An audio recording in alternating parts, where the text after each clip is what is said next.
This story unfolded in Washington, in Spokane, the state's second-largest city. Situated along the river of the same name, it's the heart of the so-called inland Northwest. The city's name originates from the Spokane tribe, translating from the Salishan languages of the local Native Americans as Children of the Sun. However, in today's world, Spokane is notorious for its dichotomy. As beautiful and appealing as it is to tourists on the outside, it can be just as dangerous for its residents. According to state data, Spokane County has the highest crime rate in Washington, doubling the state's average. Law enforcement reports that a majority of local-level offenses are connected to domestic violence. And so, today's tale of a young Cinderella has a pretty exterior and a bitter taste within. The Holden family, a typical American household, had long resided in Spokane. They adored children, hence the home was always full of them. Judy and John Holden had 2 daughters and an adopted son, Joshua. The adult daughters had left the nest and lived independently for some time. However, their only son, Joshua, remained with his parents. The large, melancholic, and perpetually gloomy young man hadn't managed to start his own family and was thus reluctantly staying in his parental home. The care for children in this family was expressed in an unconventional manner. It began and ended with merely providing shelter. Judy and John didn't spoil their foster children with attention and care. All the foster children lived according to a strict schedule and were punished for misdeeds. The children became a small family enterprise. The desire to have a stable income in the form of significant benefits compelled the Holden family to take not just 1 or 2 children from the shelter. Judy had an educational background and had her own grown children with successful destinies. Hence, the guardianship authorities trusted the family and initially placed children with them for foster care and then, upon mutual agreement, for adoption. Thus, one day, a sweet 4-year-old girl named Courtney appeared in the Holden family. Courtney Holden was born on February 28, 1992, and ended up in the shelter 2 years later. Life in the shelter was not joyful for the girl, as it was for all children there. Every new day in the orphanage began with a prayer. Children of various ages dreamily prayed to the Almighty to give them a mom and dad, and one joyful day, the girl's wishes were fulfilled. Little Courtney went to Spokane. Courtney was just 4 years old when she first stepped into the Holdens' home. She started living with Joshua and several other foster children. When the door closed behind her, the girl's dreams of a caring and loving family remained just dreams. If life in the shelter seemed sad and joyless to Courtney, at the Holdens, it turned into a real nightmare.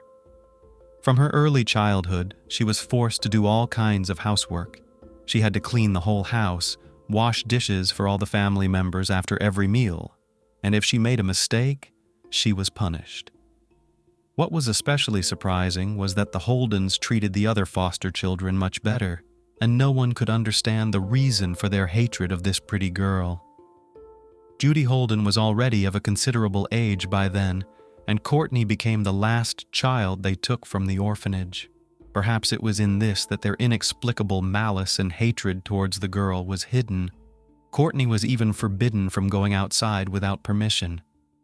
People who visited their home often heard Judy and Joshua mistreating Courtney, calling her Cinderella, as if she were a fairy tale character who, in real life, was a stepmother's and evil sister's slave. Courtney found herself in a similar role. However, the girl was very responsive, and over the years living with the Holdens, got used to the harsh conditions. She feared her foster mother, and her brother Joshua instilled terror in the girl with just his presence. He forbade her from socializing with peers. She had no mobile phone or other modern conveniences. She never left the house without necessity and permission. A breath of fresh air, as well as chatting with neighbors, was something she enjoyed only when the house was empty, stepping out into the backyard. Courtney's upbringing was under such conditions. Over time, she grew into an adult and simply got used to her life. She didn't become bitter, but always treated her foster parents with respect, as she knew no other life and had no concept of a normal family. Courtney gained a bit of freedom when Joshua, due to irreconcilable differences with the parents, moved to his sister's place for a considerable time. For Courtney, This was the happiest time of her life. She finally experienced the long-awaited taste of freedom, could freely leave the house, stroll, and meet with peers. Time passed. Courtney finished school and fell in love for the first time. Michael was a worthy partner for her. She felt care and attention from a man she had never received from anyone. After each meeting, Courtney was on cloud nine. Their relationship lasted until 2011 when they had a son. Desperately, Michael pleaded with his beloved to move in with him and live as a full family. But for some unknown reason, the young mother refused him and did not move, continuing to live in the despised Holden's house, and ended all romantic relations with Michael. By that time, the Holden house had become empty. The foster children had grown up and moved out. John Holden, Courtney's foster father, had passed away, so for a long time, she lived only with her foster mother Judy and her child. Michael was allowed to visit his son exclusively with the stepmother's permission.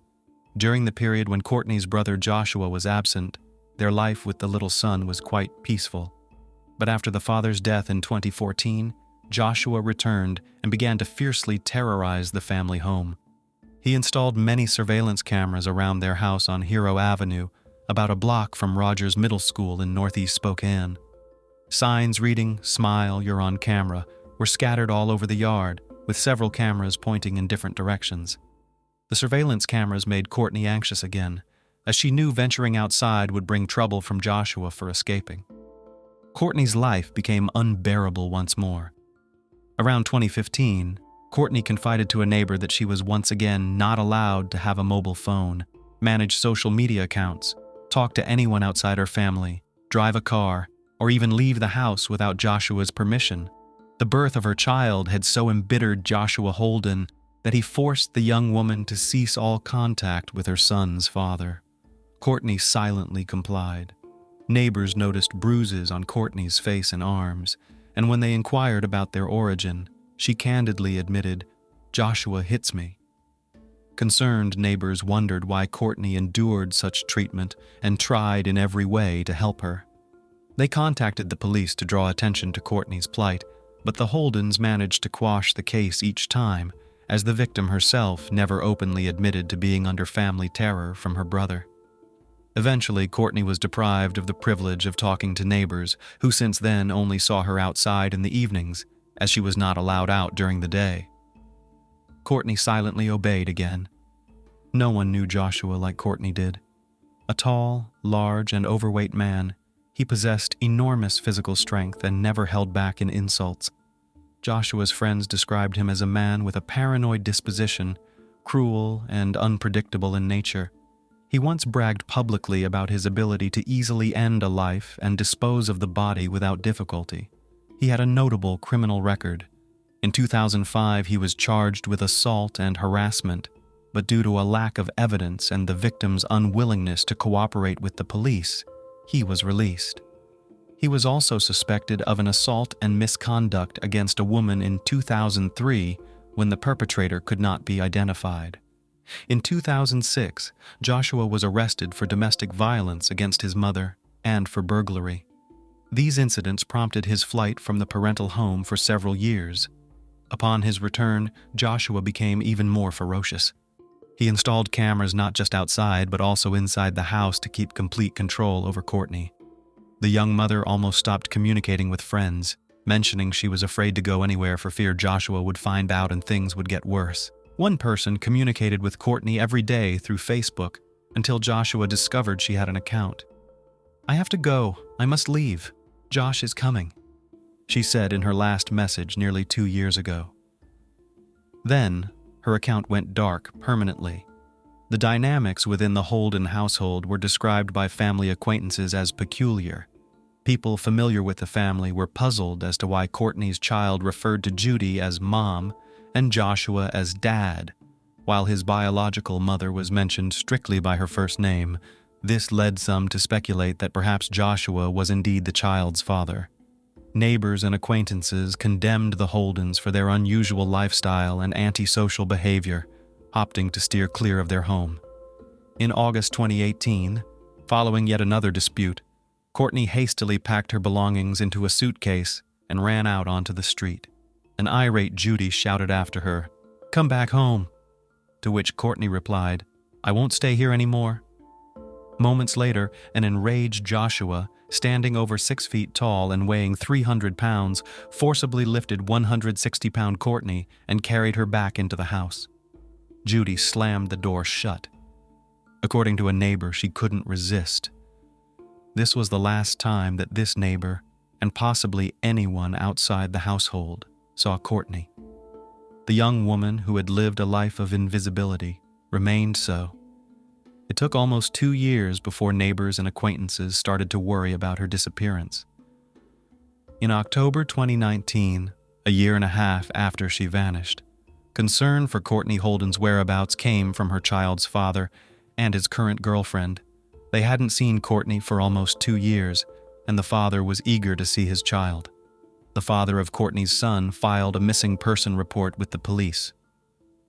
On October 24th, the police, armed with a search warrant, went to the Holden residence and were surprised to find Courtney indeed not there. Neither Joshua nor Judy was willing to cooperate with the authorities. Courtney's stepmother allowed detectives to peek into her room, but then asked them to leave the house as soon as possible. Search dogs were even brought in, but to no avail. The Holdens claimed that Courtney had abandoned her son and ran away. They couldn't explain who could continue to cash the Social Security benefits deposited into her account or who was using the electronic food stamps. However, on the same day the search was conducted at the Holden home, Judy and Joshua withdrew the remaining $600 from Courtney's bank account. A coincidence occurred the next day when an unknown woman, claiming to be Courtney, called the National Center for Criminal Information in America. She stated she was safe and did not want to be searched for. Police traced the call and identified the woman as one of Courtney's stepsisters. Later, Joshua and Judy told many contradictory stories about Courtney's disappearance. Once they claimed she ran away with a truck driver, and in another version, it was a secret lover she had hidden from everyone. Courtney's absence and the constantly varying statements from those she lived with made the Holdens suspect. Clearly having something to hide, Joshua and Judy Holden hastily left Spokane by the end of October 2019. Their flight only convinced detectives of their involvement in Courtney's disappearance. The Holdens were tracked down in Texas at the home of one of Judy's adopted daughters. Authorities were able to charge them with cashing benefits intended for Courtney, as well as with identity theft, which allowed for their arrest and detention in a Texas jail. The Spokane Police Department attempted a welfare check on Courtney in early October, but it quickly turned into a missing person case handed over to Major Crimes Detective Randy Lesser. Lesser spoke with the Spokesman Review about the investigation after the search warrants he filed in the Spokane County Superior Court became public. This report on Courtney's disappearance and the investigation is based on police interviews and court records. Courtney was officially declared missing. Alerts were sent to all states, and several news broadcasts featured the missing person case, initiating an extensive search for her. When patrol officers and detectives visited the home for various reasons, Joshua and Judy Holden refused to cooperate with the investigation, an unusual behavior when it comes to welfare checks and missing persons cases. On the day Courtney was declared missing, a woman claiming to be her called crime check to say she was fine. The police dispatcher also spoke with the woman claiming to be Courtney. Later, it was discovered that it was actually Courtney's sister, who did not tell Lesser why she had impersonated her, presumably to deflect suspicion from Judy and halt the search efforts. "I'm concerned that she might potentially be deceased," Lesser said in an interview with the Spokesman Review. Lesser expressed particular concern about Joshua's history of violence. Joshua had been charged with assault in the past, but the case was dropped shortly before trial when the victim ceased cooperating with the prosecution.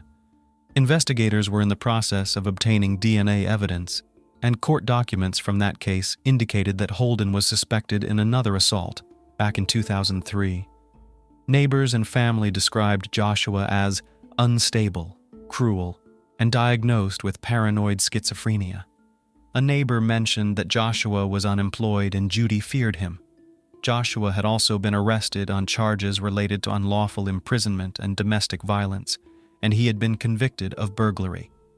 Family members said that Joshua and Judy boasted to them about knowing ways to evade the police, and Joshua made comments about how easy it would be to end someone's life and hide the body. "People don't just disappear, especially when they have a child," Lesser remarked. Court documents stated that Courtney was a loving mother who would never abandon her child. Over the 1.5 years Courtney was not seen outside her home, Joshua and Judy told neighbors and family she was traveling with a boyfriend, an unnamed truck driver nobody met. Sometimes rumors circulated that she had run off with a fiancé. Other times, she was supposedly just inside the house but unavailable for visits. Judy told Lesser that Courtney had been home just a few days before when he knocked on their door in early October. She said Courtney left on foot with her son. When Lesser asked for Judy's phone number, she locked the door in his face, according to court documents. She then reluctantly allowed the police inside to see Courtney's room. "She became very nervous," said Lesser.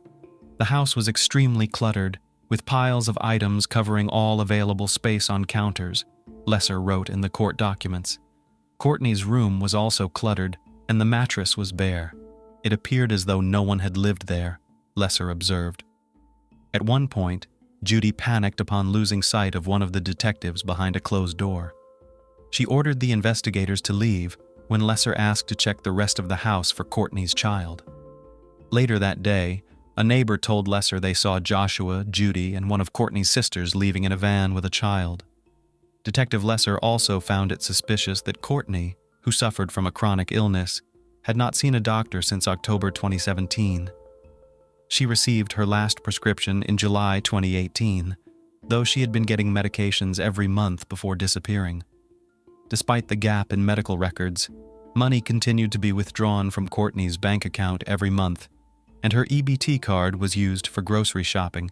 Surveillance footage confirmed Joshua and Judy shopping with a small child.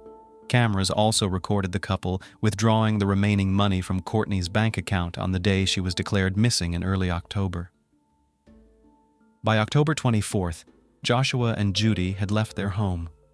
Lesser wrote that the DVR from the home surveillance system had been removed, and the family's 6 pets were gone when police arrived to execute the search warrant.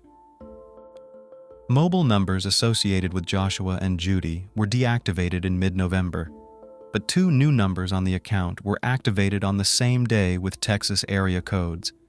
About a month after the Holdens left, a neighbor called the police to report activity at the house.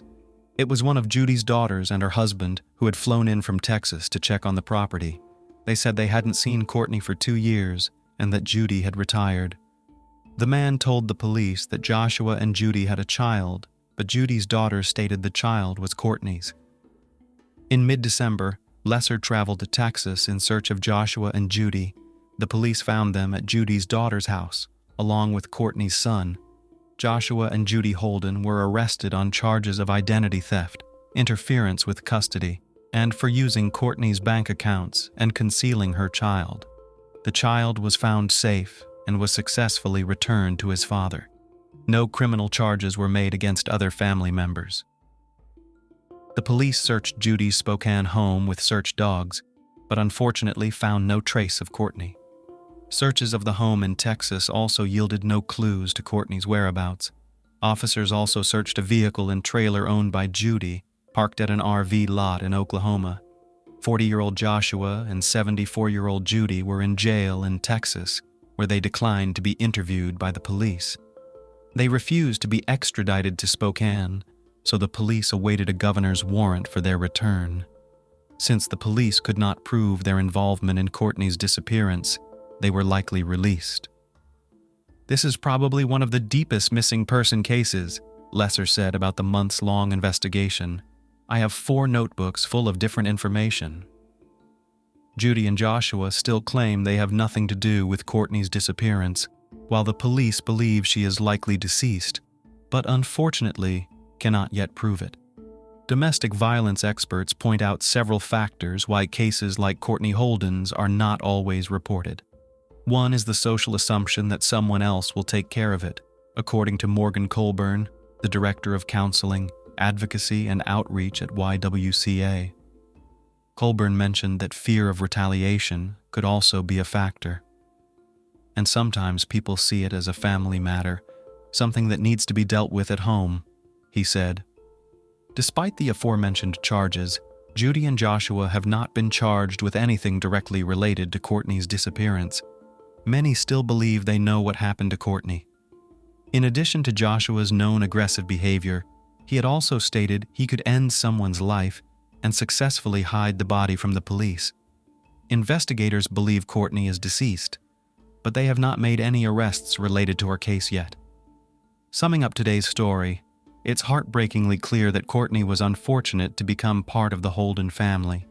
And this young girl, who dreamed of family and love, lacked the courage to stand up for herself. She wholeheartedly believed that even these people, who yelled at her, mistreated her, and forced her to work for them, were her family. But should one really need to defend themselves from their own family? It's a profound regret that the bold claims made by Joshua Holden in public about being able to end a life and hide a body cannot be used as evidence of his involvement in Courtney's disappearance. Especially since after that fateful evening, when he forcefully took her back into the house, she was never seen again, and no one knows what she had to endure in those dreadful moments and what atrocities were committed behind closed doors by these monsters who called themselves parents. There are countless ways to discreetly dispose of a body using various chemicals that neither experts can identify nor police dogs can detect. This suggests that if Courtney was harmed that evening, her spirit still lingers in the Holden estate, where she sought a family, but found her demise instead. Her young son was removed from the Holden household and placed under the care of his father, where he remains to this day. Courtney Holden is still listed as missing. If you have any information that could aid the investigation, please contact the Spokane Police Department. Jeremy Ogden, a detective with the Hobart, Indiana Police Department, leaned over his desk, staring at a manuscript that had kept him busy for years. The diary bore witness to a tragic story involving 53-year-old Christopher Reagan. Christopher Reagan was born in Detroit, Michigan. In this city, he lived his early years, and there he received his education. When he reached the age of 20, he decided to join the ranks of those who were willing to defend their country. Christopher found his true calling and devoted himself to the service of his country. With honor and devotion, he stood guard over the peace of the citizens. This choice forever determined his fate. Christopher was sent to a military base located near the cozy town of Marquette. Here, on the military base, not far from Marquette, fate brought Christopher together with Terry, a young teacher from the cozy town of Iron River. Recalling their acquaintance, Terry told the detective how, being young, they saw each other and sympathy arose at first sight. Young people often met on the streets of the city and embarrassed to say hello, and over time, began to walk together. Communication became more and more frequent and closer, and eventually grew into friendship. For several years, they remained only close friends because the service in the Army did not leave Christopher the opportunity to build a serious relationship. At some point, Chris decided to leave the military service and move to Traverse City, a city located in the same state, but far from the place where his beloved lived. However, the distance did not become a barrier to their feelings.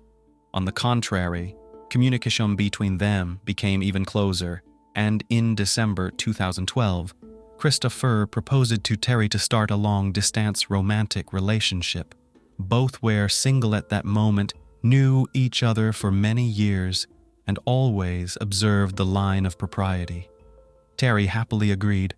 After a short time, the lovers realized that they had many common interests: a love of nature, a preference for a measured lifestyle, a thirst for tranquility. That's why Iron River became the perfect place for both of them. The couple made the decision to live together. Christopher moved in with Terry, found a job at a factory producing parts for military ships, and soon he had his own subordinates. Life was shaping up in the best possible way. However, after 2 years of living together, problems began in the relationship between Christopher and Terry, and the passion gradually faded. As young people did not try to overcome the difficulties of this difficult period, it became obvious that they would not be able to keep their connection. Eventually, they made the difficult decision to part ways. The parting was peaceful, and the former lovers managed to maintain friendly relations. After breaking up with Terry, Christopher could no longer continue his life in her house, so he decided to rent his own place. As time went on, it dawned on him that he wanted to change where he lived as well. Iron River seemed too small, and Chris began looking for a more dynamic and vibrant city. He responded to job openings in various locations by sending out his resume. In October 2014, fate presented Christopher with the opportunity to start a new chapter in Asheville, North Carolina. Here he found not only a job, but also a cozy place with many picturesque natural attractions. In a new city, Chris was about to start his life anew. On October 14th, Christopher wrote Terry that he had taken the day off and would be free the next day.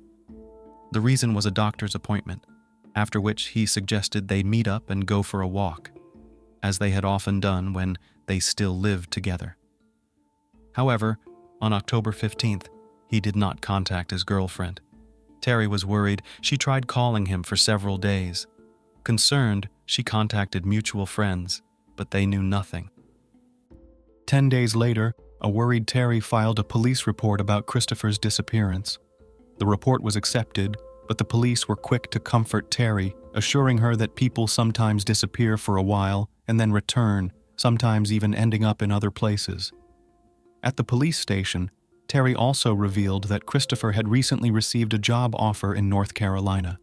For the police, this was reason not to be too concerned, suggesting that he may have made it to his new residence and decided to start a new life, severing all ties to the past. To avoid making idle speculations, investigators launched a detailed investigation. They managed to identify the company where Christopher had recently started working and contacted one of the employees to find out what he knew about Christopher. However, astonishingly, no information could be obtained. Christopher had not shown up for work in 10 days. The police speculated that he might have been the victim of an accident, given his frequent solitary trips outdoors. Search forces headed into the local woods, trying to check everything on the paths Christopher liked to explore. Specially trained dogs were deployed to reinforce the search, but unfortunately, no trace of the missing man was ever found. Terry then suggested a visit to Christopher's former apartment in order to make sure that no accident had happened to him. Perhaps traces could be found there that would indicate his current whereabouts. Agreeing to Terry's suggestion, the investigators went to the home of the missing Christopher. Upon entering the apartment, the detectives were struck by the chaos inside. Items were strewn across the floor, closets were left open. Their first thought was that Christopher was probably just a sloppy person and had forgotten to clean up. Terry, however, immediately refuted this idea, claiming that her ex-boyfriend was not that sloppy. The detectives began to lean toward the idea that all of this might be connected to the crime. After inspecting Regan's home, it was decided to start searching for him on a larger scale. The police looked carefully through the neighborhood and finally found Regan's car outside the city limits, about 8 miles from Iron River. It was unlikely that he had left his car there intentionally. They had to break one of the doors to get inside the car. There was nothing suspicious in the interior. On the seat were ordinary clothes, such as those often found among locals: hat, coat, gloves. However, one of the policemen carefully noticed on the front passenger seat a small piece of yellow paper with a route written on it. It was decided to follow the route indicated in the note. There was no specific address on the paper, but the route was described in detail. Terry explained that despite living in Iron River, Christopher still hadn't learned the names of streets and roads, so he wrote down directions like turning at a bus stop or driving past a gas station. Terry shared that, judging from the detailed notes, this was the first time Christopher was headed to this location. The group of detectives followed the route indicated on the piece of paper. This route took them to a neighboring town. Stopping in front of the house noted in Christopher's notes, the investigators knocked on the door. They needed to find out who lived there and why Christopher had traveled that way.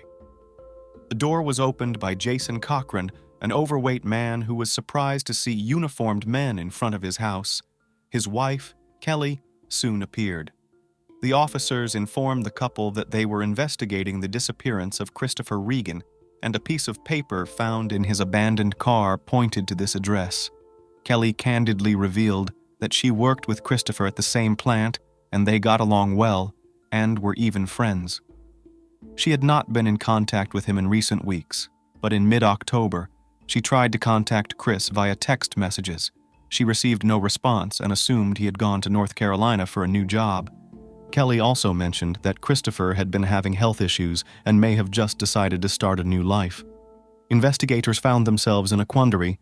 They did not understand why the route that led to the Cochran home was written down on a piece of paper found in the missing man's car. Despite the lack of answers, the couple expressed their willingness to cooperate with the investigation. After a brief questioning, without getting the information they needed, the detectives left their home. The next phase of the investigation was a conversation with Christopher's co-workers. The detectives went to the factory where they interviewed workers and supervisors. One of the supervisors revealed that Christopher was having an affair with Kelly Cochran, and rumors had been circulating for months. This statement sparked interest, and investigators decided to re-interview the Cochran couple and clarify what was really going on in their relationship. In the end, Kelly admitted that she and Christopher did have an affair, but she was unable to disclose it the previous time because of her husband's presence. She and Jason, she said, have an open relationship, and Jason is generally okay with his wife's affairs on the side. However, the topic was sensitive and may have hurt his feelings. Christopher's co-workers, for their part, refuted Kelly's words. They stated that Jason was far from approving of the affair, and there was no loose relationship in the Cochran family, as Kelly claimed. Following Kelly into the police office was Jason himself. A conversation with him unequivocally revealed that he was adamantly opposed to his spouse's infidelity. This position made him a suspect. Nevertheless, the lack of conclusive evidence made it impossible to conclude that he was involved in Christopher's disappearance. The officers had no choice but to release Kelly and Jason from the police station. The investigation dragged on for 5 long months, and the mysterious mystery remained unsolved. On March 5, 2015, the case was placed in the hands of a new investigator who immediately began actively working on it. The first order of business, Hobart Police Department Detective Jeremy Ogden began a thorough analysis of the Cochran family's history. Kelly had met Jason while still in high school, and immediately after graduation, they began living together. The two were completely different in personality. Kelly was open, socially adept, and loved to talk. Jason was known for his reticence and taciturnity. He never started a conversation first, only answering questions asked of him. Despite these differences, the couple decided to get married. After the wedding, the couple started their own company, providing swimming pool maintenance services. The business was modest, but it brought them a decent income. Most of the pool maintenance work was taken on by Jason. The constant stress and strain took a toll on his health. The man began to have back problems, and every day he felt heavier and heavier. One day he realized that he was unable to continue the business. That's when Kelly took over all the work of running the business. It was a difficult period, but she trusted that her husband would soon recover and return to his duties. While his condition was getting worse day by day and the medical drugs were not bringing the desired relief, Kelly looked for all ways to help her husband recover. One day, she learned about a plant that offered hope for Jason's recovery. There was a chance, although its use in medical practice had only recently begun. It wasn't available everywhere, especially since it was banned in the state where they lived. For Kelly and Jason, the only way to get the drug was to move. They chose Michigan and moved to Iron River Township in 2014. Here, Jason was able to consult with a doctor and get a prescription for a miracle plant. Finally, his agony was going to be over. So, in early 2014, the plant, which specializes in manufacturing parts for U.S. warships, brought a new employee. 34-year-old Kelly Cochran, who had moved with her husband Jason to the area. Kelly made every effort to ensure her family's financial well-being, and the couple took a job at the same plant where Christopher Regan worked. Christopher and Kelly found common topics of conversation and over time became close friends. This companionship was of particular importance to Christopher, who had recently been having difficulties in his relationship with Terry. After reviewing all the evidence, the prosecutor made a strong case to a judge in Michigan to obtain a search warrant for the Cochrans' home. After successfully obtaining a ruling, the very next day, March 6, the prosecutor sent a team of investigators to the couple's residence. The search of the Cochran house was conducted with special care, trying to find any traces indicating the possible involvement of Kelly and Jason in the disappearance of Christopher. However, all efforts were in vain. The only important find was a book, authored by Jason. He used a pseudonym from the world of video games. The title of the work caused a smile, but its content was horrifying. In this dark and violent book, Jason described murder scenes of everyone who had ever wronged him. The detectives read the book from cover to cover and noticed one of the characters that matched Christopher's characteristics exactly. Suspicions about Jason grew stronger. Perhaps he wasn't making up the crimes, but was inspired by real events he had committed. Given the heightened suspicions, it was decided 3 weeks later to conduct another search of the Cochran house. The investigation hoped to uncover evidence that might have been missed in the previous search. When police officers drove up to the Cochrans' home, they found that no cars were in sight and the yard and driveway were empty. Attempts to knock on the door were fruitless. No one opened the door. It turned out that immediately after the initial search, Kelly and Jason had left town and moved to another state, Indiana. Their quick getaway had investigators worried because they feared they might not be able to find the crucial evidence they had been hunting for months. It was especially important to collect DNA samples from the suspects. That's when Michigan police officers contacted their Indiana counterparts, asking them to take DNA samples instead. Ready to help, the Indiana police officers headed to the Cochrans' new home. The couple, for their part, did not object at all to the procedure, as there was no legitimate reason to charge them with murder. Nor was there any evidence of the victim's body itself. The investigation was gradually losing steam, leaving less and less chance of solving the disappearance of Christopher Regan. Time passed, and suddenly, on February 22, 2016, a call rang out at the police station in Hobart, Indiana. On the other end of the line was a worried Kelly Cochran. She tried to explain that her husband, Jason, was not breathing, but in her state of panic and emotional shock, it was difficult to provide specific details. Rescuers arrived on the scene where Kelly, in a state of utter panic, obstructed doctors.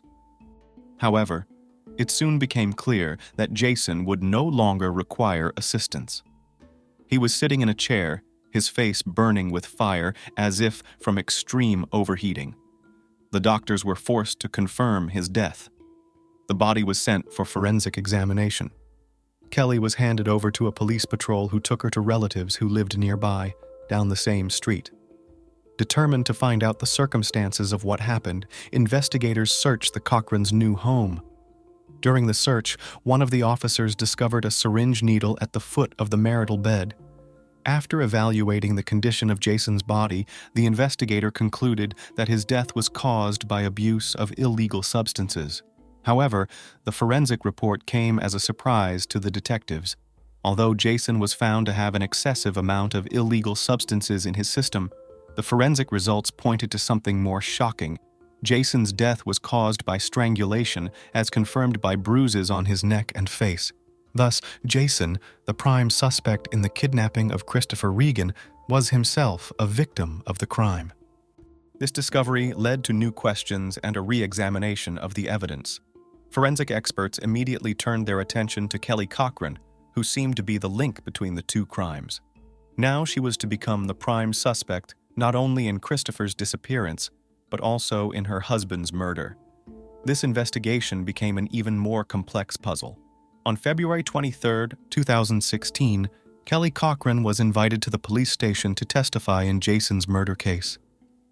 During the interrogation, the investigators asked her directly about her involvement in her husband's death and whether she had administered excessive doses of illegal drugs to him. Despite the lack of concrete evidence and pressure from the investigators, the young woman did not confess to either the murder of her husband or the kidnapping of Christopher. Several months later, investigators have not been able to find convincing evidence of Kelly's guilt, as well as the grounds for a possible arrest. During the course of the investigation, Detective Jeremy Ogden encountered Walter Hammerman, a close friend of Jason's, who, upon learning of the horrific incident from Kelly herself, immediately rushed to the police. Walter emphasized that illegal drugs could not be the cause of Jason's death, as he knew his friend well, and he would certainly tell him about any changes in his life. Moreover, Jason had been using only medicinal herbs with the sole purpose of getting rid of the back pain that had accompanied him for a long time. However, Walter noticed that his friend had been in a difficult situation lately. In March last year, Jason shared his worries with him, saying that he and Kelly had to travel to Indiana because of suspicions of the Iron River Police in their involvement in the disappearance of a man. Everything that had happened had greatly affected Jason. He had even become depressed and tried to take his own life, which required serious treatment. Walter also noted a distinct change in his friend's behavior. Kelly began to take more and more control over his life.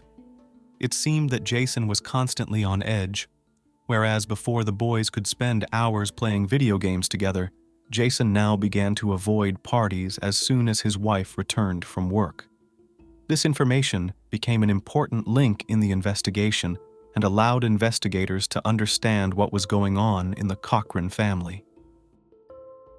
After the medical examiner determined that Jason had died from strangulation, Detective Ogden began to devise a cunning plan to force Kelly to tell the truth about the fate of Christopher Regan.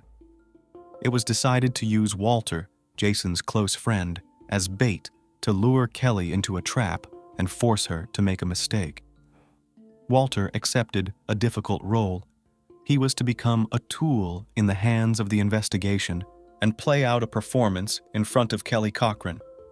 On March 12, 2016, he called Kelly while under the watchful eye of police officers equipped with a listening device. He was to give Kelly a fictitious letter from Jason that supposedly contained something important. Walter also told Kelly that her husband had given the letter to her shortly before his death, with the condition that he not open the envelope and immediately send it to the police if anything happened to him. Suddenly, Kelly asked Walter to drop the idea. And this came as a real shock to both Walter and the police officers who had been monitoring the situation. However, despite this revelation, detectives still had no direct evidence. In the weeks that followed, Kelly was subjected to numerous interrogations by investigators in an attempt to get the truth out of her, but she continued to deny her guilt. On April 26, 2016, it suddenly became clear that Kelly Cochran had managed to slip away from the scrutiny of investigators. It was like a mockery of justice. Detectives immediately joined forces with police officers from Iron River and Hobart, announcing a federal manhunt for Kelly Cochran. Walter Hammerman, who cooperated with police, was shocked and frightened. He feared that the perpetrator would never be found and that she could once again get away with it and might later attempt to attack him. Kelly's phone was off, as if she was enjoying a game of cat and mouse with the cops. After 2 busy days full of anxiety and turmoil, Detective Jeremy Ogden managed to find out that Kelly Cochran was off the west coast of the United States. She had cleverly eluded the police and traveled to Kentucky, to the town of Wingo, located more than 6 hours away from Hobart. A detective contacted the local police, warning that upon discovering Kelly, they should arrest her, exercising extreme caution given her potential danger. On April 28th, police officers located Kelly at her cousin's home. The arrest team, responding quickly to the information, proceeded to the house. Knowing that Kelly could be dangerous and prone to escape attempts, they acted quickly and without warning. That afternoon, Kelly Cochran was apprehended and taken into custody. Detective Ogden arrived in Wingo, where he resumed interviews with the suspect along with investigators from Indiana and Michigan. After speaking with Kelly Cochran, everything became clear. The story of her relationship with Christopher Regan was much deeper and more serious than everyone thought. She felt true love for him. Kelly dreamed of leaving this cursed city and starting a new life with him. But everything changed on October 13th, 2015, when Jason found out about her cheating. They were fighting, and Jason remembered the pact the newlyweds made on their wedding night. According to that pact, the cheater was obligated to kill his lover if his cheating became known to his other half. Kelly claimed that she had never taken that agreement seriously. She thought it was a joke. But Jason was serious and warned her that he would do it himself if she didn't keep her vow. Kelly didn't want to take that responsibility, but she helped Jason commit this horrible crime. On the evening of October 14th, 2015, Christopher Regan arrived at the home of his mistress, Kelly Cochran. It was a moment he wanted to enjoy their encounter while Kelly's husband was away. The young woman offered him dinner, then a pleasant time and intimacy. Everything was going according to plan. Their evening promised to be special. The lovers had dinner and, according to Kelly, went up to the second floor of the house, but their solitude was interrupted by Jason's sudden appearance. He burst into the bedroom with a rifle in his hands. Panicked and terrified, Christopher realized he was in a death trap. Jason, without hesitation, took aim and fired a shot at Christopher's head. The bullet mortally wounded him, and Chris died on the spot.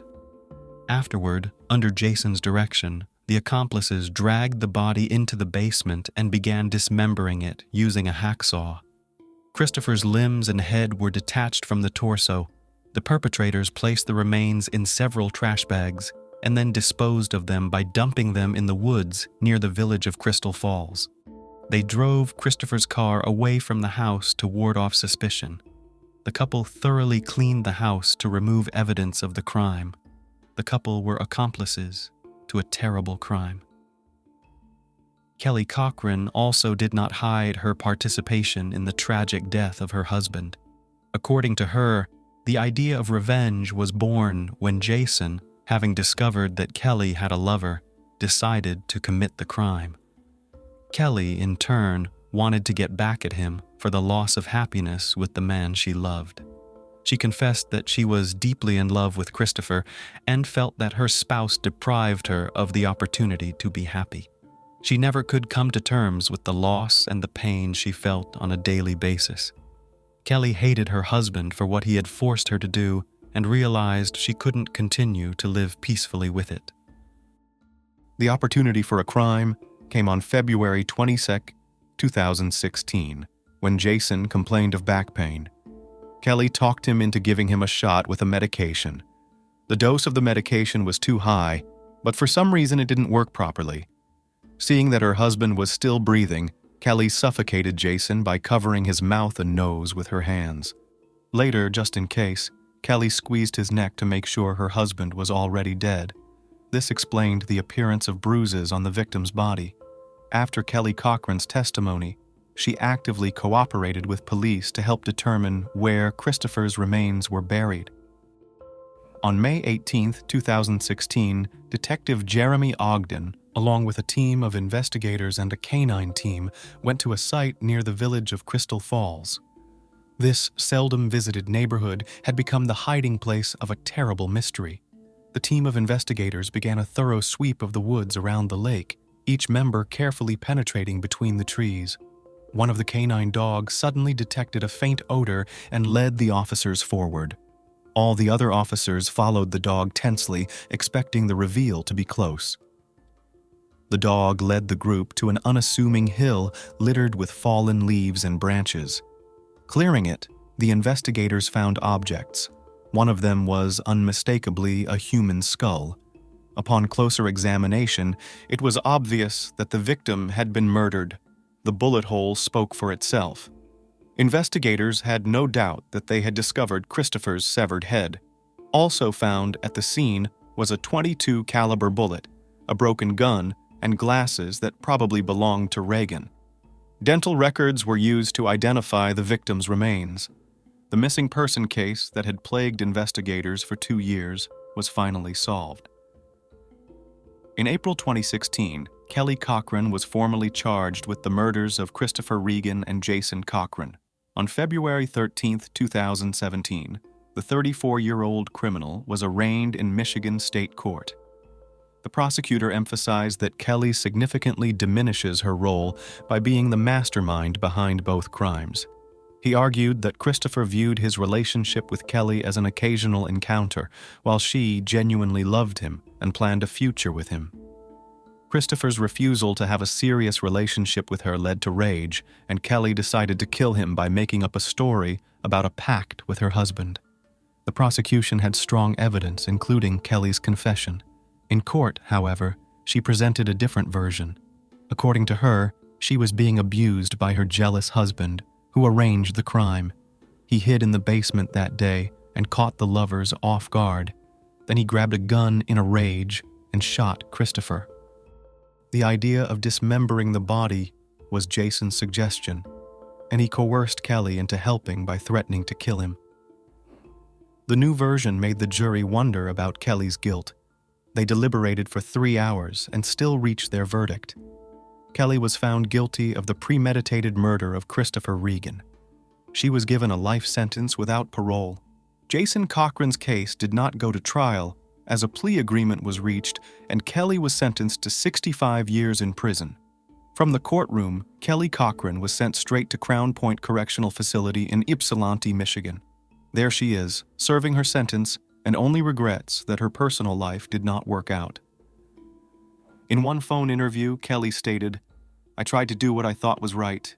You go to school, you go to college, then you get married," Kelly Cochran shares in an interview. "It was good in the beginning, but in the end, all my efforts were in vain. All I did was work all the time while my husband entertained himself with computer games." Within the prison walls, Kelly continues to reveal details of her crimes. She claims that she and Jason committed more crimes and Christopher is just one of their many victims. The details, names, and additional crimes Kelly does not disclose make it difficult to corroborate her words. Kelly's brother has also heard from her that there were more victims, but there is no concrete evidence to back that up at this time. Detective Jeremy Ogden of the Hobart, Indiana Police Department is scrutinizing the details, hoping to uncover some clues and find evidence of other possible crimes committed by Kelly and Jason Cochran, in hopes that this additional evidence will help close a chapter in this dark story. Ohio is located within 2 geographic regions of the United States. Ohio is characterized by a humid continental climate with hot summers and cool winters. Precipitation falls fairly evenly throughout the year, and heavy snowstorms are common in winter. Winter 2018 also saw snowfall and cold weather. On January 28, 2018 at 8 p.m., a car was parked outside an apartment complex. A young, blonde-haired girl got out of the car and walked briskly toward the house. She was returning from work. In her hands, she had a bag of food from her favorite fast food restaurant and the keys to the apartment. As she approached the door, she was surprised to find that the key did not go into the lock. The girl hurriedly decided to check each key on her metal ring, but none of them fit the lock. Suddenly, she remembered that she had given her key to her brother and reopened her purse in search of a spare key. When the key was found and the lock was finally opened, an unfamiliar voice called her name, and she turned around. A large male figure grabbed her and carried her into the apartment with nonchalant assertiveness. The door slammed shut. On January 29, 2018, the staff of Shaw Davis Funeral Home was alarmed by the absence of everyone's favorite assistant Rachel at work. She did not answer the phone, which worried them because the girl was very responsible and took her work seriously.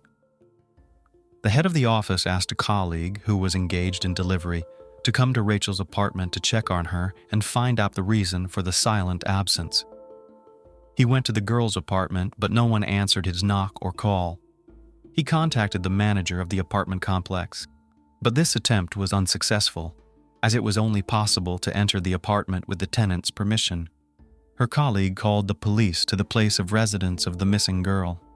When they went inside, they found nothing scary. The apartment looked completely normal, except for the leftover food on the table. Rachel, who adored order, couldn't leave food without putting it away in the refrigerator. This caught the attention of her coworker. He insisted on a more thorough inspection of the apartment in the presence of police officers. During the inspection of the bedroom, he tried to look in the closet, but when he wanted to open the door, he thought something was wrong. With effort, he yanked the closet door open and screamed. Hidden inside was Rachel's bloody body. Officer Frank Sclafani called forensics, and the apartment complex area was cordoned off. In her own apartment, Rachel Anderson's bound body was discovered in a bedroom closet. She was stripped to the waist, partially wrapped in a blanket. Her head was wrapped in a shirt, and the black article of clothing was tied around her neck with part of the fabric stuffed into her mouth as a gag. The victim was a young 24-year-old female, Rachel Anderson. Rachel Nicoletta Anderson was born on January 28, 1994, to William Bill Anderson and Patricia Trish Anderson in Warren, Ohio. Rachel had a younger brother, John, who was a common family favorite. She was a 2012 graduate of Warren Harding High School, where she was part of the National Honor Society and played soccer and volleyball. Rachel chose a completely unusual profession. Since childhood, she dreamed of becoming a funeral director. The girl studied at Youngstown State University, where she specialized in the study of the bodies of the dead.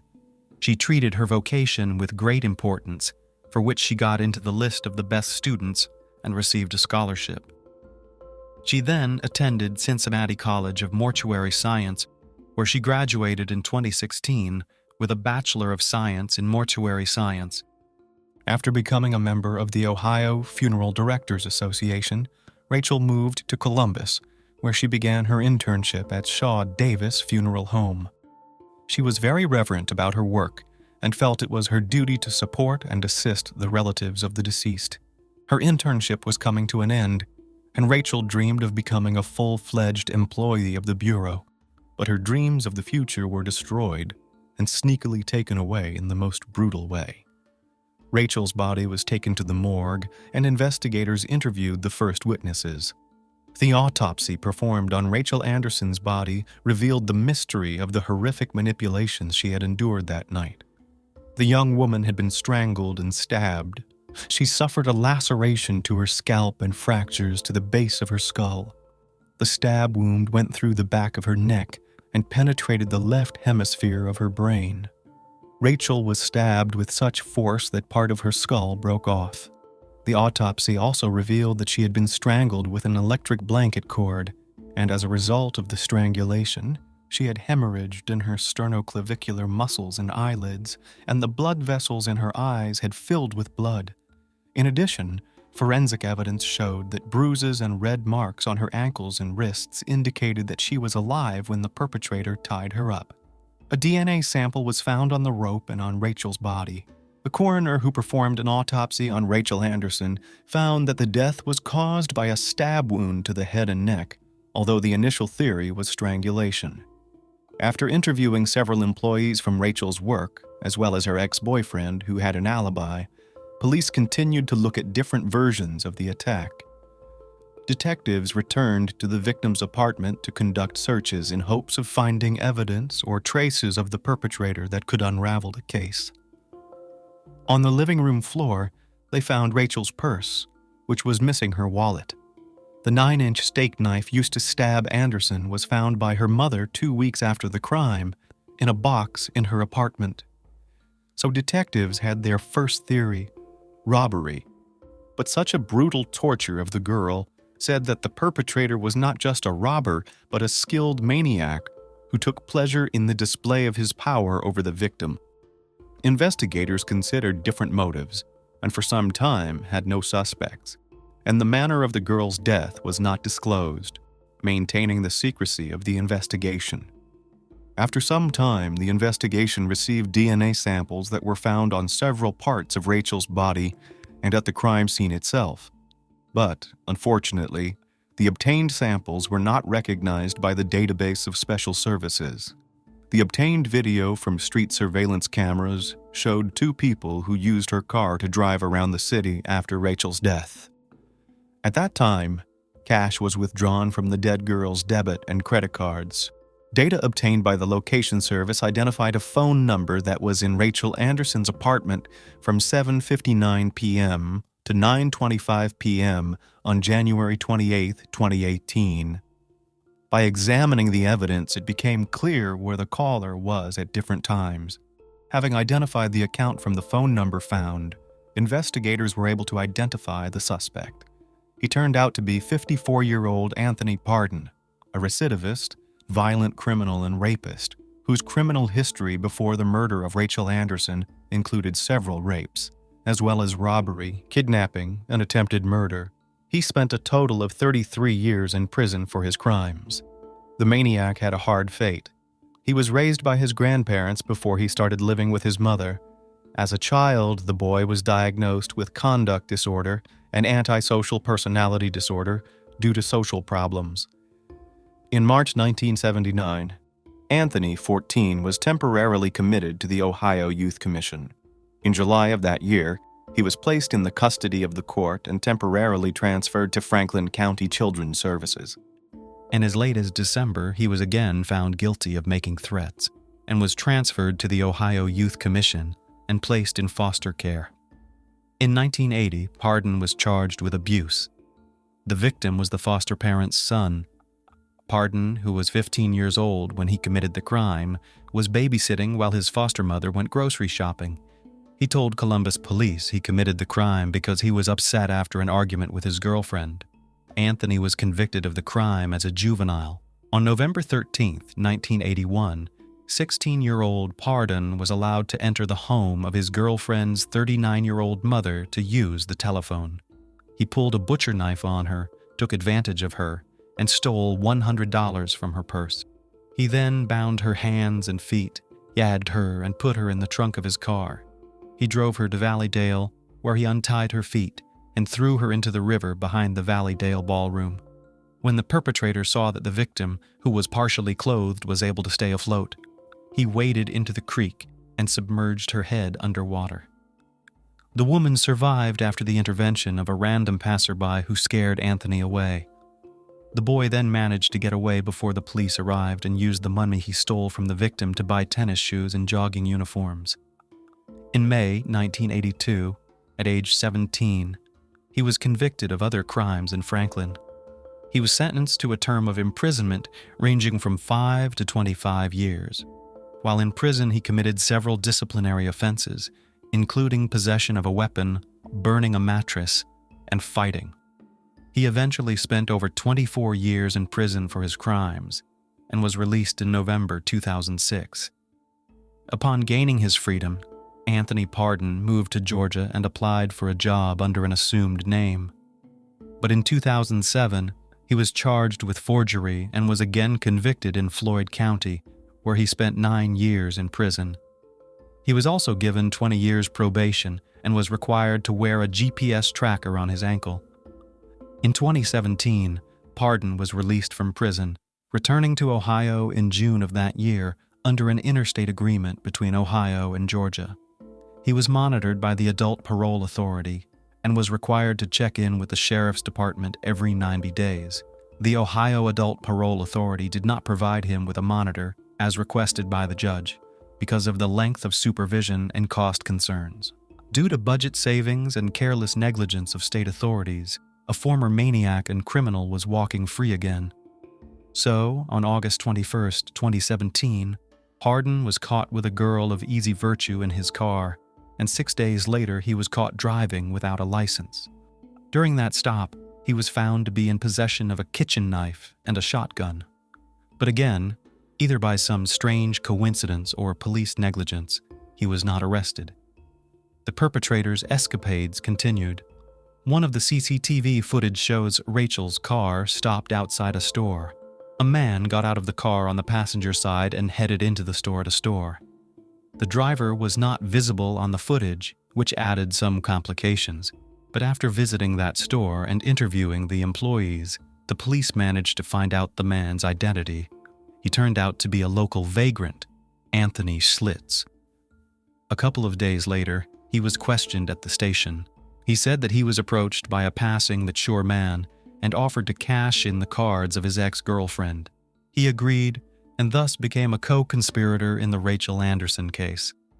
Anthony Schlitz confirmed the identity of Anthony Pardon and outlined the entire route they took on the evening of January 28, 2018, in an attempt to cash out Rachel's stolen cards.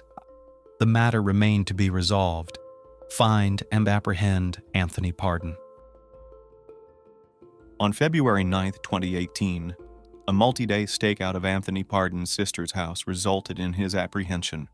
The 54-year-old repeat offender was charged with 9 counts, including aggravated burglary, aggravated robbery, kidnapping, rape, and aggravated murder. On February 4, 2020, the protracted trial began. 4 witnesses testified on the first day, including Rachel's co-worker Jonathan Kennedy, who discovered Anderson's body. Jonathan and the manager of her apartment complex also testified. The jury heard from Officer Frank Sclafani, who was in his car outside the apartment when Kennedy discovered the girl's body and saw the surveillance tape. Rachel's brother John and Special Agent Joshua Durst testified on February 5th, and lead detective Art Hughes testified on February 6th. On February 6th, the inmate complained to the judge about his attorneys, saying he was not satisfied at all and asked for new attorneys. Recidivist Anthony Pardon was intentionally stalling. On Monday, February 10th, prosecutors brought in a latent print expert and other expert witnesses to explain how technology was used to identify where Rachel Anderson's debit card was used and at the crime scene. The defendant's sister also testified that he gave her Rachel's debit card, telling her that it was his girlfriend's card. Later, from television news reports, she learned that the card belonged to the crime victim. The last day of testimony was Tuesday, February 11th. The medical examiner testified that Pardon's DNA was found at the scene, while a forensic pathologist and a deputy coroner from the Franklin County office testified about Rachel Anderson's injuries. In the courtroom, a minute-by-minute picture of the last days of Rachel Anderson's life was reconstructed. On January 26th and 27, 2018, Rachel celebrated her 24th birthday. On the 26th, her brother John traveled from Warren to Columbus to visit her. The next day, she traveled with her brother to the home of her friend and colleague John Kennedy. There, the friends threw a party to celebrate Rachel's birthday. After a long party, Rachel and her brother spent the night at the house of friends, and the next day the girl went from them to work, leaving the key to her apartment to her brother. On the 28th, John Anderson returned to his hometown and accidentally brought the key with him. At about 1 o'clock in the afternoon, Rachel texted John Kennedy, who had a key to her house. She said she would come to his place and pick up the key. Rachel spoke to her mother around 6:30 p.m. and then went and got her key from Kennedy. Since her apartment door could only be locked from the outside with a key, Anderson had to leave it unlocked. She stopped for dinner at her favorite restaurant and pulled up in front of the house at about 7:30 p.m. She then left the apartment. Hargan was waiting for her outside the apartment. He abducted Rachel by taking her from the bottom floor to the top floor. He held her down with savage force while he bound her feet and ankles with a hairdryer cord, then tied her hands with a belt and blinds cords. When the victim was immobilized, he wrapped a curling iron cord between her wrists. To stop her from screaming, he gagged her. The villain forced Rachel Anderson to give him the PIN numbers to her cards. He tortured her and took advantage of her. He then strangled the girl in cold blood with a cord from an electric blanket. In addition to strangulation, the perpetrator also inflicted blunt force trauma and a stab wound to her head. He then carefully hid her body in a closet. He left her there naked below the waist, and with the electric blanket cord tied around her neck and door handle. The perpetrator then stole her car, used all of her bank cards at several stores in Columbus for a quick profit. The defense did not call any witnesses. The final hearing was held on February 12th. Assistant Prosecutor Amy Van Keulen made the state's initial closing argument, constructing a chronology of the crime and telling the jury that Pardon massacred Rachel Anderson in cold blood. In defense closing argument, defendant's attorney Larry Thomas acknowledged that Pardon used the victim's cards, but argued that he was not responsible for the crime. The attorney argued that the state's case was based on speculation, and the DNA and cell phone evidence did not prove Pardon's involvement in the crime. The jury, made up of 4 men and 8 women, deliberated for about 6 hours over 2 days before finding him guilty on all counts. The prosecution sought the death penalty because he killed Rachel Anderson in an aggravated burglary because he had a prior conviction for a similar attempted murder of a woman. Prosecutors sought the death penalty instead of clemency because of his extensive criminal history. Prosecutor O'Brien said there are some people who basically cannot behave in accordance with the law, and Anthony Pardon is one of them. The sentencing phase of the trial began on February 18th. A defense seeking to mitigate aggravating factors cited the suspect's troubled childhood to the court and jury. But that didn't work, and prosecutors voiced that the aggravating circumstances outweighed any mitigating factors. And furthermore, it was proven at trial that Anthony Pardon was fully aware of what he was doing when he attacked Rachel. Pardon's mother and sister, along with a psychologist and his former elementary school teacher, did testify in his defense. On February 19th, Anthony Pardon self-reported a 13-minute unscripted statement to the jury, discussing his abusive childhood. He also spoke about his problems after leaving prison, describing hardship and helplessness. He claimed that the system failed him and no one helped him. In his last statement, he blamed the justice system for who he is today. He did not speak directly about the crime or apologize for it during his statement. On February 20th, after 3.5 hours of deliberation, the jury deadlocked on whether to recommend the death penalty and recommended life in prison without parole. Sentencing took place on March 16, 2020. Rachel Anderson's mother, Rachel Anderson, cried in court as the verdict was announced.